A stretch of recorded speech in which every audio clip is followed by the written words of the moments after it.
चोकर को फिजिकली किस तरह से चेक किया जाता है, क्या क्या स्पेसिफिकेशन होती हैं, क्या क्या स्टैंडर्ड्स होते हैं और पोल्ट्री फीड में कितने परसेंट यूज़ किया जाता है।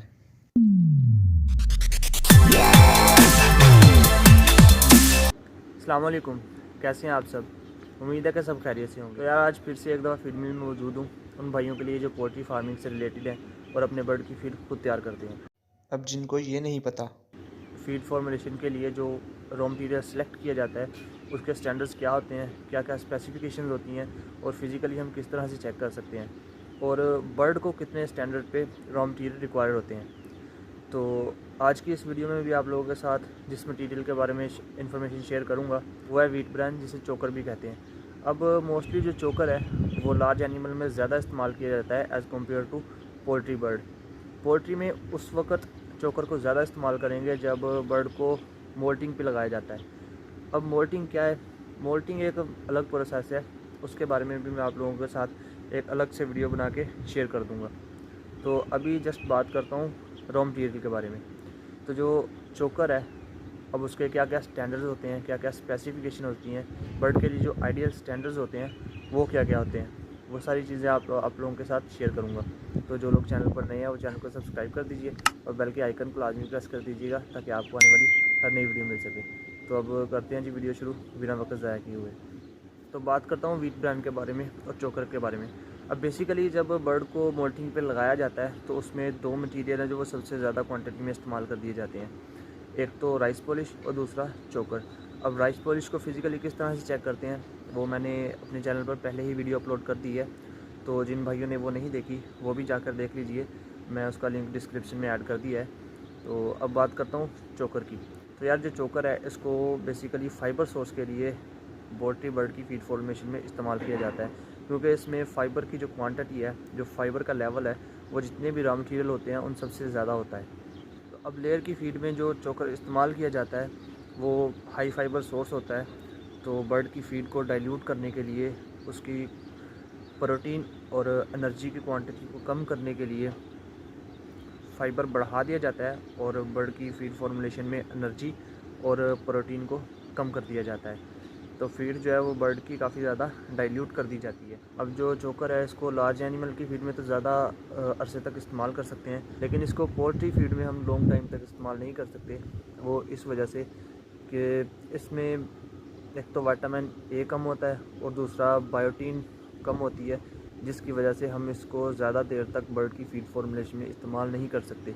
तो फिर इसके रिलेटिव हमें वो मटेरियल ज़्यादा इस्तेमाल करने पड़ते हैं जिनमें तमाम अमाइनो एसिड्स, मिनरल्स और विटामिन्स, कार्बोहाइड्रेट्स वगैरह as a compare to wheat brand ज़्यादा मिकदार में मौजूद होते हैं। तो यही वजह है कि इसको हम प्रोलॉन्ग बर्ड की फीड फॉर्मुलेशन में ज़्यादा इस्तेमाल नहीं कर सकते। तो फिर इसके लिए हमें आल्टर रॉ मटीरियल इस्तेमाल करना पड़ता है। तो जब व्हीट ब्रांड है ये गंदम का ही बाई प्रोडक्ट होता है। जब व्हीट को प्रोसेसिंग के लिए लेकर जाते हैं, आफ्टर द प्रोसेसिंग के बाद उसमें से जो ब्रांड है उसको अलग कर लिया जाता है और व्हीट फ्लोर को अलग कर लिया जाता है।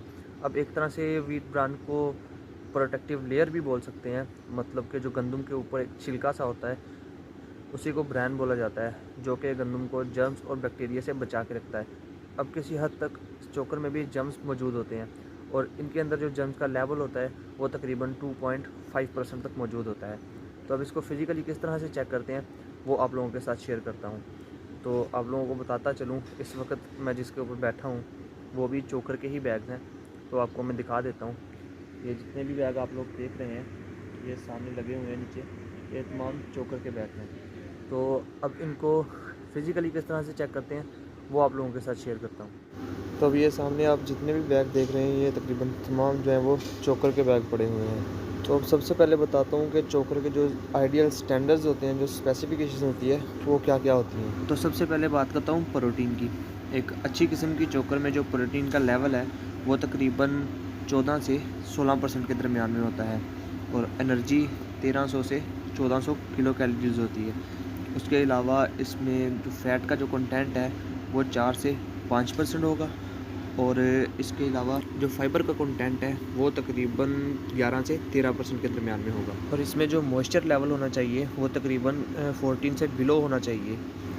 14% से कम मॉइस्चर का लेवल इसलिए होना चाहिए, एक तो अगर 14% से मॉइस्चर का लेवल ऊपर जाएगा तो ऐसी चोकर को हम लंबे अरसे तक स्टोर नहीं कर सकते। माइकोटॉक्सिन फैक्टर की वजह से जो हाई लेवल मॉइस्चर का जो चोकर होगा उसमें फंगस लगने का ख़तरा होता है, और अगर वही चोकर बर्ड पे चल जाएगी तो बर्ड की हेल्थ भी काफ़ी ज़्यादा इफ़ेक्ट होगी।